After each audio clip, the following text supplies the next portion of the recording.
Hay momentos en que todo es tan confuso que sentimos que nuestra fuerza interior se apaga. Soy Isaura Retana y estoy aquí para acompañarte a encender de nuevo tu luz. Nadie te dirá cómo vivir, sino cómo sanar. Este es un llamado urgente a construir una existencia plena. Esto es SOS, Mente y Corazón. ¿Qué tal? Muy buen día, bienvenidas y bienvenidos una vez más a SOS Mente y Corazón. Soy Isaura Retana en un capítulo más en donde estaremos abordando temas por su salud mental y emocional. Hoy me acompaña en este nuevo episodio Ofelia Godínez de la Rocha, quien tiene una maestría en psicoterapia gestal y también es directora de participación social en la Secretaría de Educación del Estado de Durango. O sea que va a estar bueno el programa de hoy. Bienvenida. Buenas tardes, gracias por invitarme, muy amable, gracias. Es un honor estar aquí contigo. Gracias, Ofelia. Vamos a platicar el día de hoy del bullying en las escuelas, de estas conductas que se tornan agresivas. Yo sé que ya habíamos tratado el tema del bullying, pero créanmelo, un programa no basta para hablar de ello. Y es una problemática muy lamentable y que adolece mucho a la sociedad. La verdad es que hablamos ya en un momento con un psicólogo infantojuvenil acerca de cómo los papás pueden detectar el bullying que sufren sus hijas o hijos, pero nos parece importante darle un seguimiento ahora desde las instituciones educativas, así que va a ser un programa buenísimo. Mamás, papás, docentes, quédense para que se enteren de lo que hoy vamos a hablar. Ofelia, este tema, ¿qué opina? Pues definitivamente no sale de agenda, ¿verdad? O sea, pasan los años, pasan las décadas y muchos de nosotros que ya somos adultos dirán, bueno, a mí también me tiraban carrilla, a mí también me agredían, me insultaban. Tal vez no conocíamos antes el término como tal de bullying. Así es. Pero ahora sabemos clasificarlo perfectamente y la mayoría creo que podemos identificar también que no son conductas apropiadas. Sí, efectivamente, el acoso escolar o bullying en el término inglés ha existido siempre, desde años. La que pasa es que antes los niños se defendían, no pasaba de más, los papás ponían reglas y límites, defiéndete, pero ahora se ha tornado un poquito más complejo porque el acoso escolar sí afecta en la salud mental de los niños y de las familias. Ese tipo de violencia ya psicológica, física, de hostigamiento, de estarlos acechando, son carencias que tienen los agresores. Los agresores buscan llamar la atención, buscan la atención, y los jóvenes que son agredidos pues son vulnerables en su autoestima, probablemente, o están pasando en un proceso en su familia, o tienen alguna debilidad en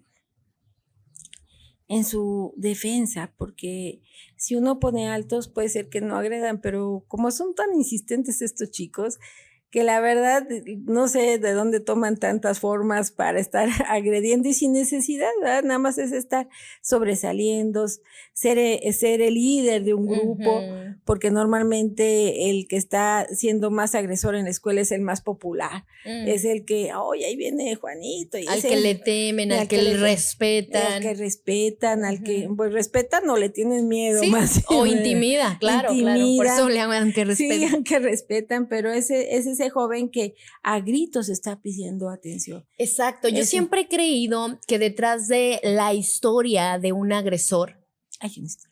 Hay una historia, precisamente, sí, hay una familia. Es más, cuando solemos conocer algún caso específico de que se hacen públicos ahora a través de las redes sociales, yo siempre me pregunto, ¿y qué vive el agresor en su casa? Así es. ¿Qué lo lleva a tener esas conductas? ¿Será victimario, pero también víctima? Es víctima. Totalmente, víctima, ¿no? ¿verdad? Normalmente un agresor es víctima de su entorno. Ok. Porque cuando se presentan los casos en las escuelas, sí tenemos que atender tanto a la víctima como al agresor, totalmente, y a los observadores, porque ya es una figura que está dentro de este ciclo del acoso escolar, porque la víctima, el agresor y los observadores. Ajá. Los observadores son los que incitan, los que los que graban ahora. Y los que graban. Entonces, en ese círculo, tanto la víctima como el agresor son víctimas. Exacto. Son víctimas y los dos deben ser atendidos y deben ser respetados sus derechos del interés superior de la niñez. Dicen, es que lo más fácil es que el agresor sea expulsado. O sea, que exacto. Pero ese niño está pidiendo, en verdad, Antes sí se usaba, ¿no, Ofelia? Antes sí sabíamos que si tenías mala conducta, acumulando tantos reportes, llegaba la expulsión. Creo que a quienes van de mi generación a más arriba, sabemos que sí llegamos a conocer casos de lo expulsaron. Lo expulsaron por mala conducta, lo expulsaron por hacer esto, lo expulsaron, y ahora ya no. Ahora ya no es esa la estrategia. No, es que está en la Constitución de los Estados Unidos mexicanos que todos los niñas, niños y adolescentes tienen derecho a educación. Con esa está en el artículo 3º de la Constitución, no se puede expulsar. Lo que se puede es atender. Se tienen que canalizar, se tiene que hacer una investigación. Porque muchas veces ven al muchacho, es que no se aguanta, los papás no los aguantan. O sea, es que ya le he hablado, ya le dije que se comportara, pero no quiere hacer caso, pero no mantienen una disciplina constante. El problema viene desde casa, hay papás que sí se aplican y el niño trae problemas ya en su cuestión genética, en su cuestión biológica. Entonces, o tal vez de que desde temprana edad no le pusieron límites y ya en la adolescencia porque es en el nivel de secundaria donde más se presenta ese tipo de cosas. Bueno, digo en todos, pero en secundaria sí los chicos y chicas están, pero sí revolucionados. Lo que pasa es que, mire, en quinto y sexto ya empiezan el desarrollo hormonal de los jóvenes. Y primero, segundo y tercero, pues están viendo cambios físicos en su organismo, en su apariencia, en sus órganos, ven la atracción, no saben por qué de repente están contentos o de repente están enojados, o por qué se enojaron y explotaron cuando no son así. Y son preguntas que ellos hacen. ¿Por qué tengo ese comportamiento? ¿Por qué si rompí con mi novio y habiendo 10 millones de muchachos más jóvenes, para mí hasta me intento quitar la vida? Porque es el cerebro del adolescente que todavía está inmaduro, todavía no está totalmente formado. Y aparte los patrones de conducta de su casa y los patrones de conducta de los papás y también tiene que ver la dinámica de los docentes, tiene mucho que ver. A veces los docentes en verdad hacen empatía o no hacen empatía con los alumnos. Sí, a veces son muy omisos, como que se quieren lavar las manos, que estoy de acuerdo que la responsabilidad no es de ellos, es de casa, de cómo formaron a esas niñas, niños y adolescentes, sus padres o sus tutores, porque muchas veces incluso quienes son agresores en las escuelas tienen esa ausencia de padres. Así es. Están a cargo de tutores, que si la tía, que si la abuelita, y tal vez en esa revolución interna que traen de no comprender el por qué están en esa soledad. Yo creo que a veces el agredir a otro no es más que un espejo o una barrera, una máscara para no mostrarte vulnerable, débil, sensible, que te afecta algo, sino que lo quieres manifestar como si fueras muy rudo, como si fueras muy agresivo y muy violento. Pero ahora, algo que sí hay que reconocer es que los docentes sí tienen un papel fundamental como un filtro para detectar la agresión a niños. Así es, los docentes se dan cuenta del cambio de comportamiento, cambio de conducta o de cumplimiento de los deberes. ellos sí, y hay maestros excepcionales, créanme que la mayoría son excepcionales, pero también se cansan también de que, oiga, háblele al papá, dígale que venga. Cuando son calificaciones se presentan los más responsables y los papás que nunca quieren dar la cara ni se presentan, ni en esos casos, ni se presentan. Entonces, a veces el docente está cansado, pero el docente a veces hace el papel de papá o de mamá en la ausencia que tienen esos jóvenes, y sí se preocupan mucho, pero ellos tienen que hacer hasta donde están sus facultades, porque no pueden transgredir el papel del papá y la mamá.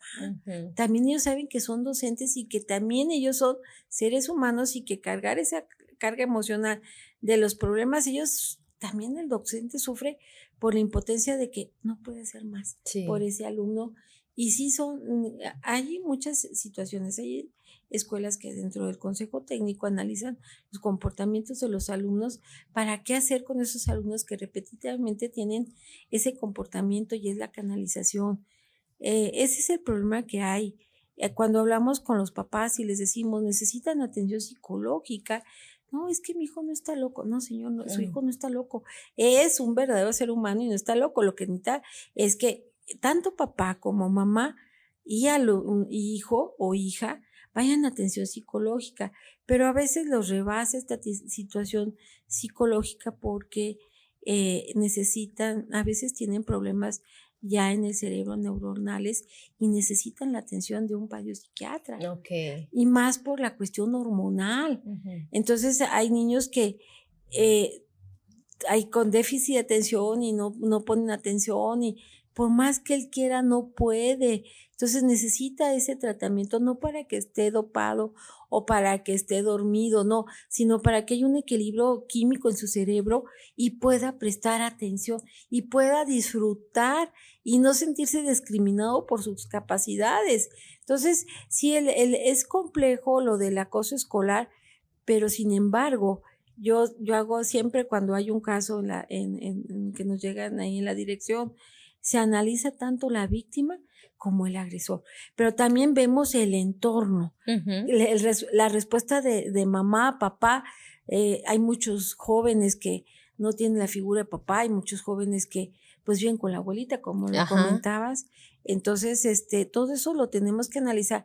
Nosotros como secretaría no podemos hacer un diagnóstico clínico, pero sí la canalización y el seguimiento. Estamos dando seguimiento en los casos que nos llegan, es que sí acudan a terapia psicológica y que sí acudan con el psiquiatra.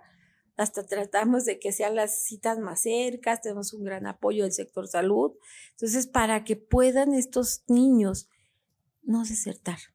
Es que el agresor, desgraciadamente, o la víctima, si no son atendidos, van a desertar, van a tratar de intentarse suicidar, de autolesionarse, porque es tanta la presión que tiene la víctima de ese acoso, que lo que quiere es salir de ahí. Y el agresor, pues, lo más fácil es, ¿sabes qué? Pues estás expulsado, pero no se puede hacer, ¿verdad?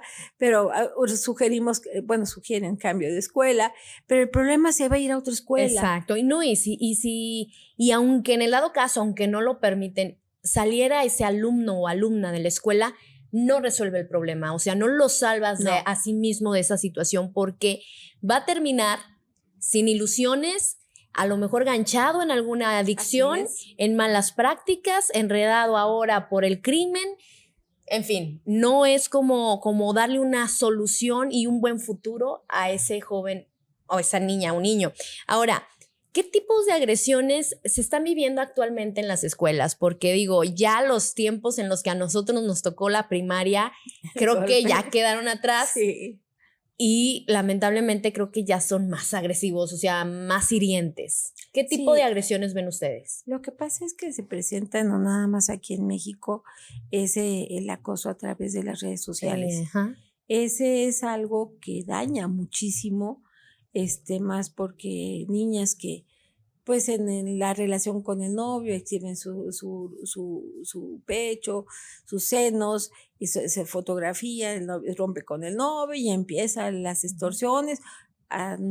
hacia infinidad que eso es castigado, ¿eh? Está penado porque está la ley Olimpia vigente en ese caso. Sí está castigado, pero desgraciadamente quien debe de controlar los celulares son los padres. Exacto. Y no saben lo que están viendo sus hijos. Sí, porque ahorita que menciono, Ofelia, eso de las redes sociales, yo digo, no, un niño que es víctima del acoso o del bullying no tiene escapatoria ni tiene descanso, porque antes ibas a la escuela y te tiraban carrilla y luego llegabas a tu casa y ahí era la paz, sí, pero por lo menos.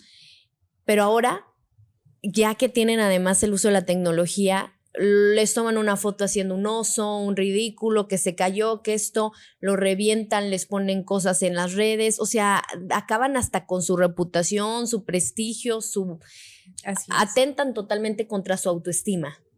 Sí, desgraciadamente ese tipo de situaciones está prohibido, está la ley Olimpia, de hecho está la policía cibernética. Cuando los papás se dan cuenta de lo que su hijo está sufriendo a través de que se les llamó de la escuela o a través que ellos por casualidad revisan el celular y ven lo que su hijo está siendo sujeto de acoso, se asustan. Y sí, lo más que se debe de hacer en un protocolo es la denuncia. Debemos aprender a denunciar porque el hecho de que un joven es tomado sin autorización de sus padres es un delito, totalmente. Y estarlo difundiendo es más grave. Pero quien tiene todo el alcance pues es la policía cibernética. Pero sí el joven se sume en una depresión por ese acoso, en un aislamiento, hasta no querer ir a la escuela, el ponerse cachucha, no quisiera hasta cambiar de rostro para que no lo vieran a esa niña o ese joven. Entonces, eso lastima porque sí ha cambiado el tipo de acoso, es el cibernético, son las peleas de que se les filman. Que también son bien comunes, ¿eh? Sí, a veces, y luego a veces son, sí fuera de la escuela, pero ahí enfrentito, bueno, el típico te espero a la salida, sí, ¿no? Te espero a la salida. Y luego que decíamos, ahora el celular, este instrumento que sirve para fomentar el morbo, porque ahora los espectadores, en vez de intentar separarlos, detenerlos, graban, los alientan y ese video termina haciéndose viral. Y válgame, pues cómo vemos que se dan con todo en estas peleas, es increíble, la verdad.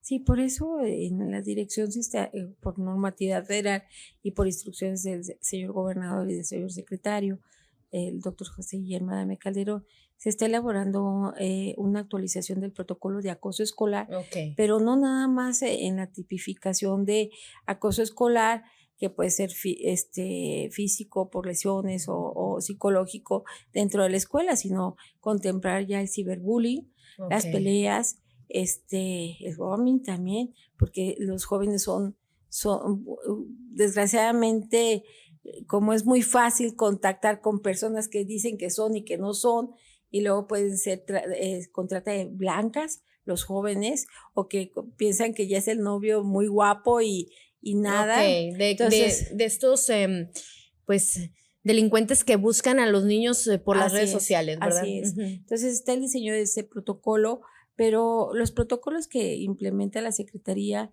es de prevención, de formación y de actuación. ¿Cómo es? A ver, vamos a explicarle al padre y madre de familia que nos escucha. Supongamos, ya nos enteramos que nuestro hijo está siendo violentado con agresiones verbales, con agresiones físicas, con intimidación y acoso constante. Me entero. Sé el nombre del otro alumno. Así es. ¿Qué hago? ¿Qué hago como madre, padre y cuál es el protocolo que se desprende de ahí? Primero, al momento es acudir a la escuela, hablar con el director, hacer la denuncia, la queja de lo que está haciendo objeto su hijo. Entonces se tiene que elaborar una acta circunstanciada de hechos para una investigación. Ahora sí que también junte las evidencias, ¿verdad? Ahora sí que así es. También con todo para mostrarlo. Así es muy importante porque sí, puede haber muchos dichos, pero los hechos son los que prevalecen no somos investigadores privados ni ministerios públicos, pero sí se tiene que hacer una investigación de hechos en la escuela, y entonces ahí lo que se les recomienda a los papás, se hablan con los papás del agresor o los papás de los observadores también, porque tienen ya esa figura, se tiene que hablar con los papás para que ellos sepan de lo que están haciendo sus hijos, igual que de la víctima, y lo que se les recomienda inmediatamente es establecer una denuncia, ya sea al 911, a Policía Cibernética, o ir a la Fiscalía. ¿Por qué? Porque nosotros ya en las redes nosotros no tenemos el control hasta dónde va esa foto, esa imagen, ese video o esa transgresión. Ya a través de la tecnología pues pueden saber de qué teléfono, de qué computadora fueron emitidos. Entonces el protocolo establece la denuncia, porque debe haber una denuncia. A los jóvenes no se les niega la educación en ningún momento, sí se habla con ellos. Entonces, cuando el director, primero, yo creo que es por filtros, ¿verdad? Sí. O sea, un primer, mamá, tal niño, tal compañerito me está ofendiendo, me dijo tal cosa. Sí. Ok, acércate a la maestra, maestro. Ok, y la maestro tal vez tenga una plática con ambos de los valores, tal vez, la amistad, el compañerismo. Ok, siguió la agresión. ¿Qué hago? Vas con el director, escalas al director. Si el directora tampoco resuelve, entonces ya con autoridades o hay que ir a la Secretaría de Educación. Miren, lo que pasa es que el maestro sí atiende las situaciones de acoso. Cuando no se pueden resolver, es que se tiene que ver la figura no nada más del agresor, sino de la víctima, para que aprendan a resolver. Se está impartiendo mucho lo que es el tema de resolución de conflictos. No sabemos mediar, no sabemos resolver un conflicto. De un problema se hace un conflicto, y los jóvenes en un momento puede ser que se peleen y al rato ya están jugando. Entonces se tienen que aprender a solucionar. A solucionar. Si no se solucionan en primera instancia, sí se va con el director, pero depende de la gravedad. Yo hablo de un acoso cibernético, entonces sí tiene que ser. Pero si ya hay golpes que causan lesiones. Aquí la situación es la atención en la psicológica, ambas partes, y también médica. Se les recomienda llevarlos al médico y que nos hagan un dictamen médico, un historial clínico, para saber la afectación de los niños. Y aquí hay responsabilidades. Cuando hay un golpe, una fractura, algo que derivó de ese golpe, pues hay una responsabilidad. Sí ha pasado, ¿no? Sí, pues toda la vida. De todo ha pasado. De todo ha pasado, pero no tanto, ¿verdad? Pero aquí lo que se trata es que los jóvenes aprendan que sus actos tienen consecuencias. Y esas dos partes que dice Ofelia son muy sobresalientes. Aprender que todo acto tiene consecuencias y a resolver problemas. Inculcarle eso a los niños es irlos formando para la adultez también. Así es. Porque luego nos encontramos siendo adultos en trabajos donde tampoco sabemos relacionarnos con el otro, y ahí ¿qué haces? ¿Vas a ir con el jefe a decirle que te resuelva? También tienes que afrontar cosas como adultos. Entonces es un importante mensaje y enseñanza que se les puede dar a las niñas y niños. ¿Qué tan recomendable también es que mamá, papá se dirija directamente con los otros papás para que intenten arreglar entre ellos? Porque luego causa más problema. Lo que pasa es que no es adecuado que se enfrenten con los papás, porque pues yo voy a defender a mi hijo. Sea inocente o sea culpable. Como sea, sé lo que tengo, pero lo defiendo. Pero a veces es que del que me está hablando no es mi hijo. Mire, por eso tenemos en la Secretaría lo que es el plan educativo, el programa educativo Durango, en donde viene todo lo que es una cultura de paz.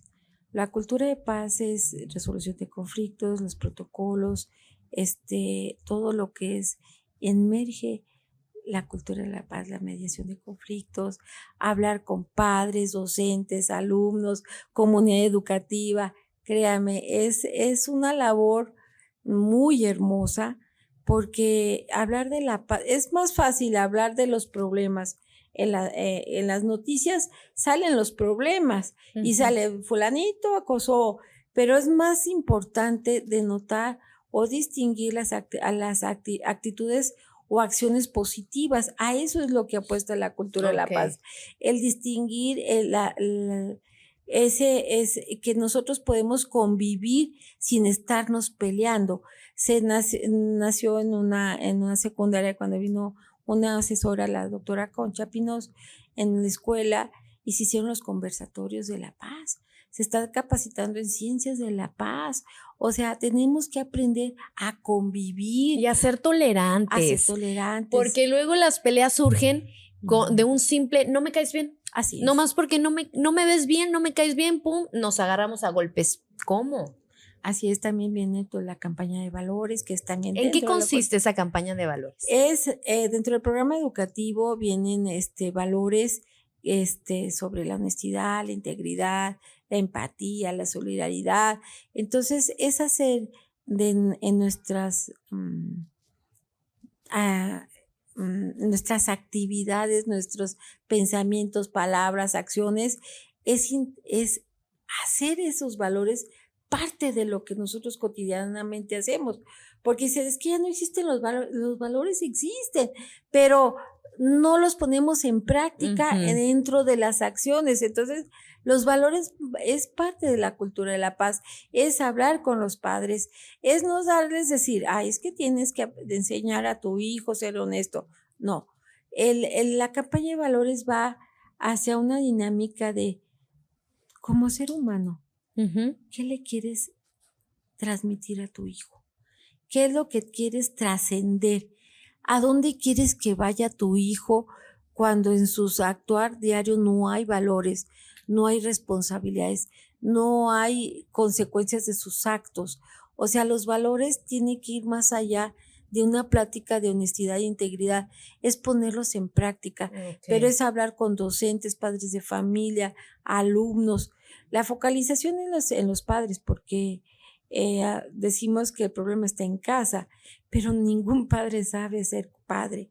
No nacimos. ¿Escuela para padres se va a fomentar en esto? Escuela de Padres, desde empezó la administración del doctor Esteban Villegas, empezó Escuela de Padres. Nosotros estamos yendo en los niveles de preescolar, primaria y secundaria, matutino y vespertino, que por primera vez está atendiendo. Sí, que estaba medio olvidado el turno vespertino, la verdad, reconociéndolo, sí.